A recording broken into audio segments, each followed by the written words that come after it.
Trump held a joint news conference with Vietnamese President Tran Dai Quang downplayed his past skepticism of Russian election meddling, but he again stopped short of stating explicitly that Russia was behind the interference in the 2016 presidential election, which U.S. intelligence has determined was conducted to help Trump.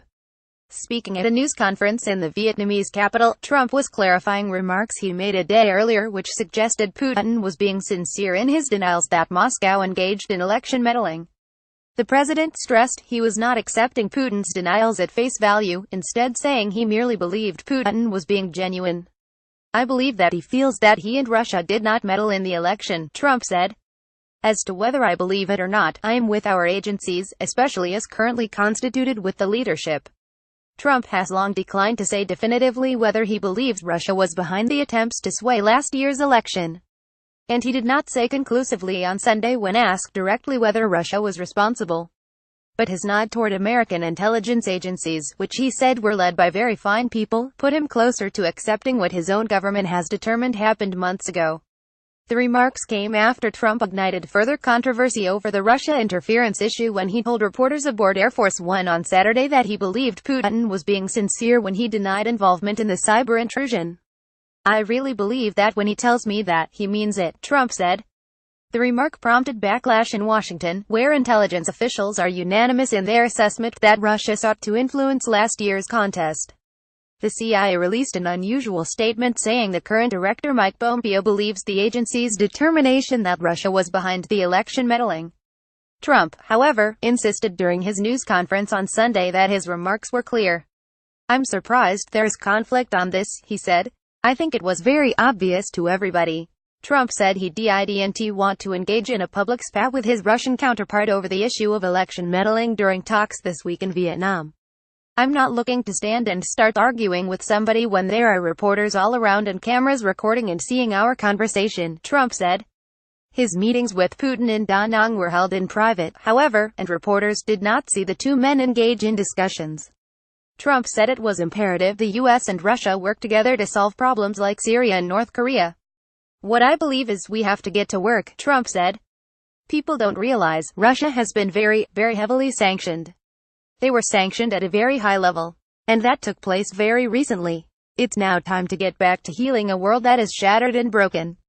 Earlier Sunday, Trump unleashed a series of tweets as he nears the end of his APEC 13-day diplomatic tour of Asia, going after haters and fools who question his ties to Russia and mocking the shape of North Korean dictator Kim Jong-un.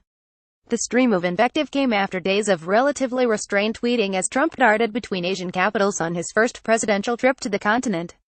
"When will all the haters and fools out there realize that having a good relationship with Russia is a good thing, not a bad thing," Trump wrote at 7:18 a.m. local time in Hanoi.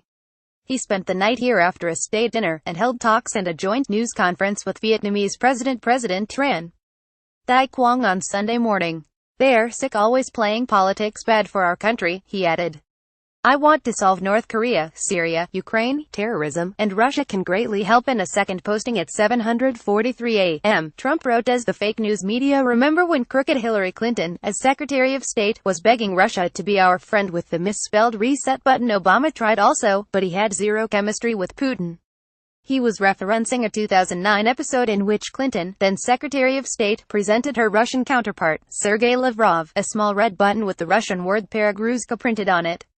"We worked hard to get the right Russian word. Do you think we got it?" she asked Lavrov, laughing.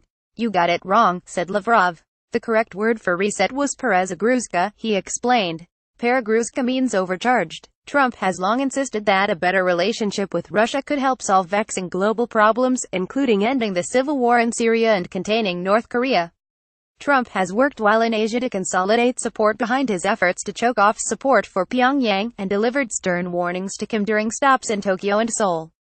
But his message on Twitter Sunday delved further into the types of personal insults that colored his rhetoric about the dictator before arriving in Asia. "Why would Kim Jong-un insult me by calling me old, when I would never call him short and fat?" Trump wrote at 7:48 a.m.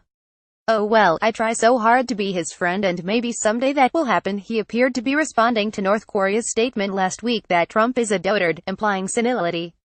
Asked at his news conference about the prospects of befriending Kim, Trump offered a coy response. "Strange things happen in life," he said.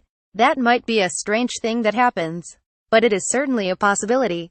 The flurry of tweets on Sunday came as Trump approaches the end of his Asia trip. He will depart midday for Manila, the Philippine capital, for a summit meeting of Southeast Asian leaders.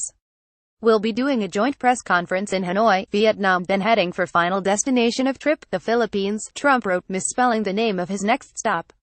Trump had remained dutifully on script during his visits to Japan, South Korea, China and Vietnam, including on Twitter, where his postings have stuck to the talking points he's delivered during his stops.